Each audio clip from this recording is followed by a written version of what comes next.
नमस्कार साथियों। हम सबने सुना है, अच्छे कर्म करो तो स्वर्ग जाओगे, बुरे कर्म किए तो नरक में सड़ोगे।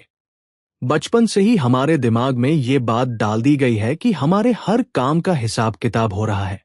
पुण्य किए तो स्वर्ग का अनलिमिटेड सुख मिलेगा और पाप किए तो नरक की भयानक सजा। इसी स्वर्ग के लालच और नरक के डर में हम में से ज्यादातर लोग अपनी पूरी जिंदगी निकाल देते हैं। लेकिन क्या यही आखिरी सच है? क्या मौत के बाद बस दो ही रास्ते हैं?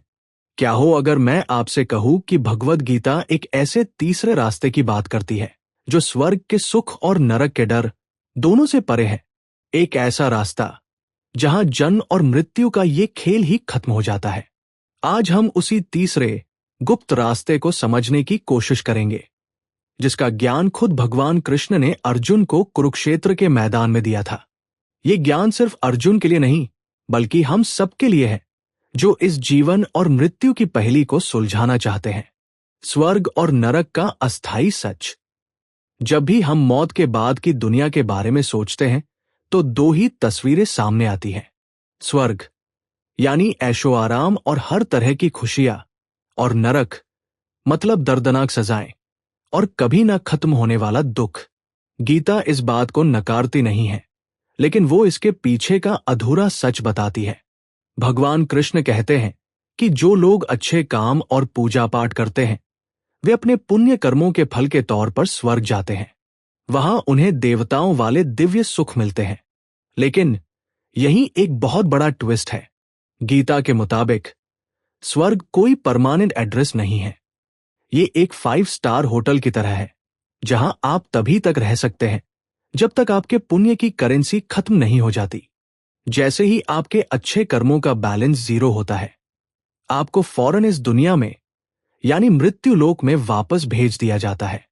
ठीक इसी तरह जो लोग पाप करते हैं वे नरक में जाकर अपने बुरे कर्मों की सजा भुगतते हैं। लेकिन वो सजा भी हमेशा के लिए नहीं है। सजा पूरी होते ही उन्हें भी वापस इसी जन्म मरण के चक्कर में फेंक दिया जाता है। तो स्वर्ग और नरक मंजिल नहीं, बल्कि सफर के बीच आने वाले बस स्टॉप है। ये वो जगहें हैं जहां आत्मा अपने कर्मों का फल भोगने के लिए थोड़ी देर रुकती है और फिर अपने अगले सफर पर निकल पड़ती है। तो सवाल यह है कि यह सफर आखिर कब तक चलेगा और इस चक्रव्यूह से निकलने का रास्ता क्या है? तीसरा मार्ग, पुनर्जन्म का चक्र और आत्मा की अमरता। कुरुक्षेत्र की लड़ाई में जब अर्जुन अपने ही परिवार वालों पर तीर चलाने के ख्याल से कांप उठे तो श्री कृष्ण ने उन्हें जिंदगी का सबसे बड़ा सच बताया। उन्होंने कहा, अर्जुन, तुम जिनके लिए दुखी हो रहे हो वे पहले भी थे, तुम भी थे, और हम सब आगे भी रहेंगे। इसके बाद कृष्ण वो मिसाल देते हैं जो गीता के ज्ञान का सार है। वे कहते हैं, वासांसी जीर्णानि यथा विहाय नवानि गृह्णाति नरो प्राणी तथा शरीराणि विहाय जीर्णा न्यन्यानि संयाति नवानि देहि। इसका मतलब है, जैसे इंसान पुराने कपड़े बदलकर नए कपड़े पहन लेता है, ठीक उसी तरह आत्मा भी पुराने और बेकार हो चुके शरीर को छोड़कर नया शरीर धारण कर लेती है। ये एक श्लोक हमें मौत के डर से आजाद कर देता है। ये बताता है कि मौत सिर्फ इस शरीर की होती है, आत्मा की नहीं। आत्मा अमर है, अविनाशी है। उसे न कोई हथियार काट सकता है, न आग जला सकती है, न पानी भिगो सकता है और न हवा सुखा सकती है। ये आत्मा अपने कर्मों की पोटली लेकर एक शरीर से दूसरे शरीर में सफर करती रहती है। ये सफर तब तक चलता है जब तक वो अपने असली स्वरूप को, अपनी असली पहचान को जान नहीं लेती। यही वो तीसरा रास्ता है जो स्वर्ग या नरक नहीं, बल्कि एक ऐसी मंजिल की तरफ जाता है जहां ये सफर ही खत्म हो जाता है। उस परम मंजिल का नाम है मोक्ष। मोक्ष का परम रहस्य। तो ये मोक्ष क्या है? ये स्वर्ग या नरक जैसी कोई लोक या जगह नहीं है। मोक्ष एक अवस्था है। ये जन्म मरण के इस पूरे साइकिल से हमेशा के लिए आजाद हो जाने की अवस्था है। ये वो स्टेट है जहां आत्मा अपने सोर्स यानी परमात्मा में वापस मिल जाती है। सोचिए, एक बूंद समंदर से भाप बनकर बादल बनती है, फिर बारिश बनकर नदी में मिलती है और घूम फिर कर वापस समंदर में ही मिल जाती है। समंदर में मिलने के बाद क्या उस बूंद का अपना अलग वजूद रहता है? नहीं, वो खुद समंदर बन जाती है। मोक्ष भी आत्मा की बिल्कुल यही अवस्था है। जब आत्मा अपने कर्मों और इच्छाओं के बंधन से छूटकर परमात्मा से एक हो जाती है तो उसे मोक्ष कहते हैं। गीता में भगवान कृष्ण कहते हैं, मामुपेत्य पुनर्जन्म दुःखाल्यम शाश्वतम नाप्नुवन्ति महात्मानः संसिद्धि परमागता। अर्थात जो महात्मा मुझे पा लेते हैं उनका इस दुखों के घर यानी इस नाशवान संसार में फिर से जन्म नहीं होता, क्योंकि वे परम सिद्धि को पा चुके होते हैं। स्वर्ग का सुख कितना भी बड़ा क्यों न हो, वो टेम्परेरी है और उसके खत्म होने पर दुख मिलना तय है। लेकिन मोक्ष की अवस्था परमानंद की है, जहां न सुख का लालच है न दुख का डर। ये परम शांति और संपूर्णता की अवस्था है। यही वो असली मंजिल है जिसे पाने के लिए हमें ये जीवन मिला है। मोक्ष प्राप्ति के 3 दिव्य मार्ग। भगवद गीता सिर्फ प्रॉब्लम बताकर नहीं छोड़ती, वो उसका सॉल्यूशन भी देती है।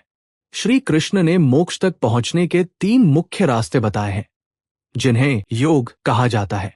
योग का मतलब है जुड़ना, आत्मा का परमात्मा से जुड़ना। ये 3 रास्ते अलग अलग स्वभाव के लोगों के लिए हैं। पहला, ज्ञान योग। ज्ञान का मार्ग ये रास्ता उनके लिए है जिनका दिमाग तार्किक है, जिन्हें हर चीज के पीछे का क्यों और कैसे जानने में दिलचस्पी है। ज्ञान योगी मैं कौन हूं जैसे सवालों और चिंतन के जरिए सच तक पहुंचता है। इस गहरी खोज के बाद वो समझ जाता है कि वो शरीर, मन या बुद्धि से परे एक शुद्ध अमर आत्मा है। जैसे ही उसे ये ज्ञान मिलता है वो सारे बंधनों से आजाद हो जाता है। दूसरा, भक्ति योग। प्रेम और समर्पण का मार्ग ये रास्ता उनके लिए है जो दिल से सोचते हैं, जिनके लिए प्रेम और विश्वास सबसे ऊपर है। भक्ति योगी सूखे तर्क वितर्क में नहीं उलझता, वो तो बस भगवान को अपना सब कुछ मानकर उनके प्रेम में डूब जाता है और अपना हर काम उन्हें सौंप देता है। उसका विश्वास इतना पक्का होता है कि भगवान खुद उसका हाथ पकड़कर उसे इस दुनिया के सागर से पार ले जाते हैं। ये समर्पण ही उसे मोक्ष दिलाता है। तीसरा, कर्म योग। बिना स्वार्थ के कर्म का मार्ग ये रास्ता हम जैसे आम लोगों के लिए सबसे प्रैक्टिकल है, जो दुनिया में रहते हुए अपनी जिम्मेदारियां निभा रहे हैं। कर्म योग कहता है कि आपको अपने काम छोड़ने की जरूरत नहीं, बस काम करने का तरीका बदलने की जरूरत है। कर्म योगी हर काम को पूरी लगन से करता है, लेकिन उसके नतीजे की चिंता नहीं करता। इसे निष्काम कर्म कहते हैं। जब हम फल की चिंता किए बिना सिर्फ अपना कर्तव्य निभाते हैं तो कर्मों का बंधन हम पर असर नहीं करता और हमारा मन धीरे धीरे शुद्ध होकर हमें मोक्ष की ओर ले जाता है। ये तीनों रास्ते भले ही अलग अलग दिखें, पर इनकी मंजिल एक ही है, मोक्ष। तो भगवद गीता का सबसे बड़ा रहस्य ये है कि जीवन का असली मकसद थोड़े समय के लिए स्वर्ग का सुख भोगना या नरक की सजा से बचना नहीं है। जीवन का असली उद्देश्य तो जन्म और मृत्यु के इस कभी न खत्म होने वाले चक्कर से ही बाहर निकल जाना है, जिसे मोक्ष कहते हैं। ये वो अवस्था है जहां आत्मा सारे दुखों से आजाद होकर परम आनंद और परम शांति को महसूस करती है। स्वर्ग और नरक तो बस कर्मों के हिसाब से मिलने वाले अस्थायी पड़ाव है, लेकिन हमारी असली मंजिल, हमारा असली घर तो मोक्ष ही है। गीता हमें ज्ञान, भक्ति और कर्म के रास्तों से उस घर तक पहुंचने का पूरा मैप देती है। ये रास्ते हमें उस परम सत्य की ओर ले जाते हैं, जहां कोई डर नहीं, कोई दुख नहीं, सिर्फ आनंद ही आनंद है। अगर गीता के इस गहरे ज्ञान ने आपके दिल को छुआ है और आपको एक नई सोच दी है, तो कमेंट्स में जय श्री कृष्ण जरूर लिखिए। आपका एक कमेंट इस ज्ञान की रोशनी को और लोगों तक पहुंचा सकता है। इस चैनल को सब्सक्राइब करें ताकि हम सब मिलकर जिंदगी के ऐसे ही और रहस्यों से पर्दा उठा सकें। धन्यवाद।